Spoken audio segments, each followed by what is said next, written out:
Je vais vous parler d'un truc que j'adore, la décomposition. Alors, avant de vous parler de la décomposition, euh, j'aimerais vous poser la question. Au fait, c'est quoi une composition?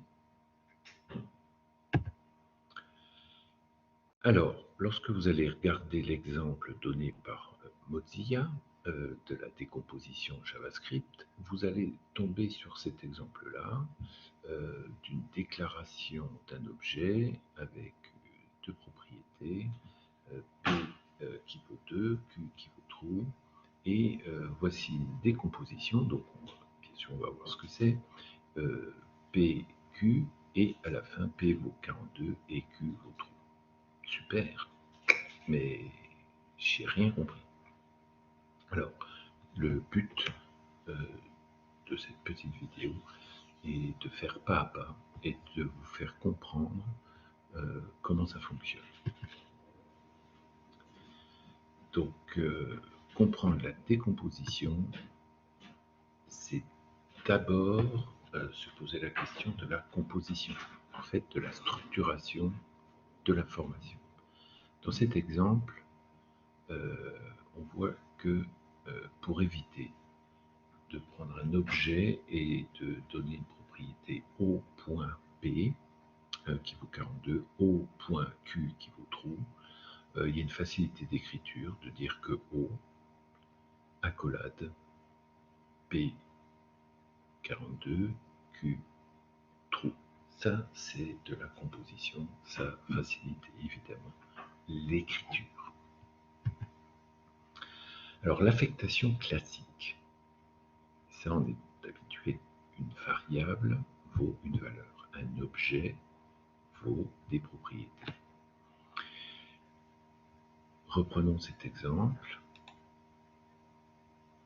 La source 42 va se mettre dans P et true va se mettre dans Q. Donc, en fait, lorsque vous avez une affectation, ça va dans ce sens-là.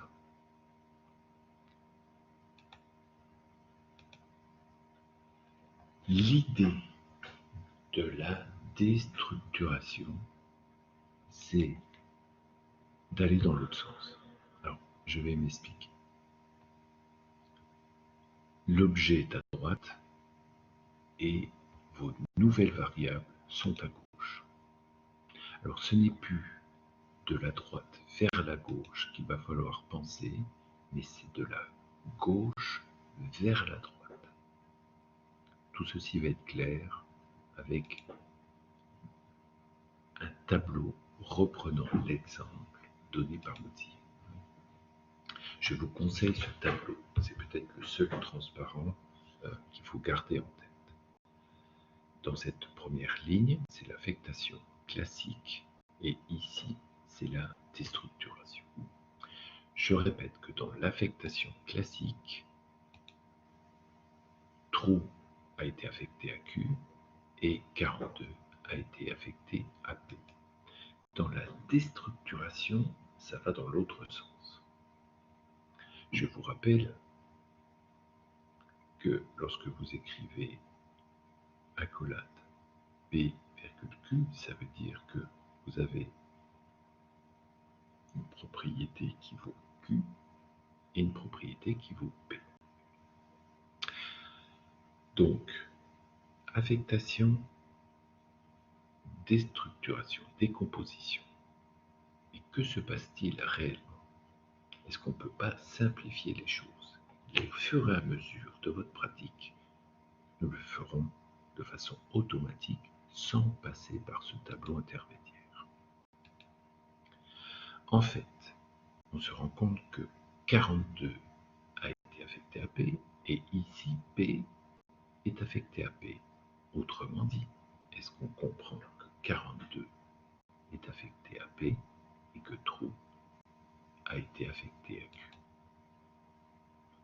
Donc, si on gomme les propriétés intermédiaires, on se retrouve avec P qui vaut 42 et Q qui vaut true. Alors regardez cet exemple qui est très intéressant. Vous savez que tout à l'heure, j'avais P, virgule Q, qui veut dire P, 2 points P, Q, 2 points Q. Que se passe-t-il maintenant où P, 2 points totaux, et Q, 2 points truc? Je suis complètement perdu avec la valeur de P. En fait, non. C'est dans cet exemple ici, on ne sait plus trop quel est le P qui vaut 42, quel est le Q qui vaut 3. Il ne faut pas que ça soit ambigu. Alors, reprenons notre exemple. Première ligne, l'affectation, 42 dans P. Deuxième ligne, P, 2 points totaux. Que se passe-t-il réellement? 42 va dans P, et comme tout à l'heure, vous vous rappelez, ça va de gauche vers la droite.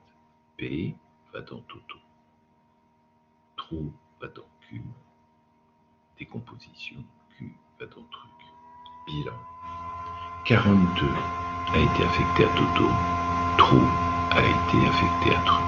Voilà la décomposition. Donc à la fin, vous aurez que vous avez une variable Toto qui vaut 42 et truc qui vaut trou. Ce qui est génial, c'est qu'il n'y a pas d'ordre. Regardez cet exemple. P, 42, Q vaut trou. Ici, vous décomposez cet objet en Q et P. Vous faites votre tableau et automatiquement Q se retrouve avec trou et P avec 42, quel que soit l'ordre. On peut aussi ne demander que la valeur de Q ou de P. Alors en action, c'est très utilisé maintenant dans le JavaScript. Voilà un tableau. On repère le littéral avec le crochet, un tableau de quoi? D'objets. Typiquement, ce sont des personnages, avec un nom, un sexe, un âge. Un nom, un sexe, un âge. Alors regardez une utilisation très classique de la décomposition dans une boucle. On veut uniquement imprimer le nom et l'âge. Ayant à chaque itération, vous allez recevoir un objet. Voilà. Et cet objet, vous allez le décomposer uniquement en récupérant l'âge et le nom, ou le nom et l'âge, peu importe l'ordre, et vous pourrez ainsi les imprimer. Dans le cas des tableaux, même idée, la déstructuration. Mais attention, il y a des limitations. Ça, c'est une affectation. Vous avez structuré de l'information dans un tableau. Nous allons la déstructurer. Ça va dans l'autre sens. Vous avez un tableau et vous le déstructurez pour avoir maintenant des variables. Vous vous rappelez l'idée de faire deux lignes, structuration, déstructuration. Bilan. Le 1 vaut la valeur 1, sans doute. Le 2 valeur 2 et le 3 va avoir la valeur 3. Vous avez déstructuré un tableau en définissant des variables. Voici un cas concret. Vous avez une fonction qui renvoie un tableau. Vous définissez deux variables, A et B. A et B vont déstructurer le résultat de l'appel de la fonction, c'est-à-dire le tableau A va valoir 1 et B va valoir 2. Regardez cet exemple, il est extrêmement intéressant.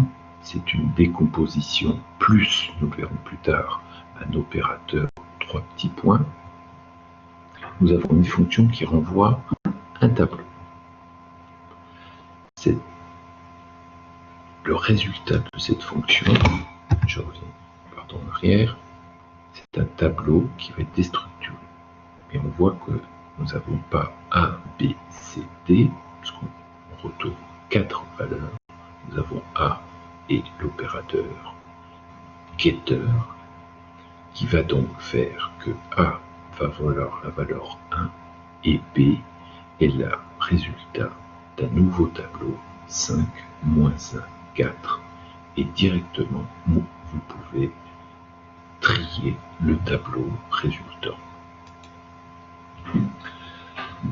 Alors voici concrètement l'utilisation de la déstructuration. Si dans une page web vous faites document élément, c'est-à-dire que vous avez l'objet global, vous pouvez demander à cet objet, en le déstructurant, uniquement la longueur et la hauteur de votre client. Et ensuite, vous pourrez l'imprimer. Qu'en est-il si vous faites cette déstructuration?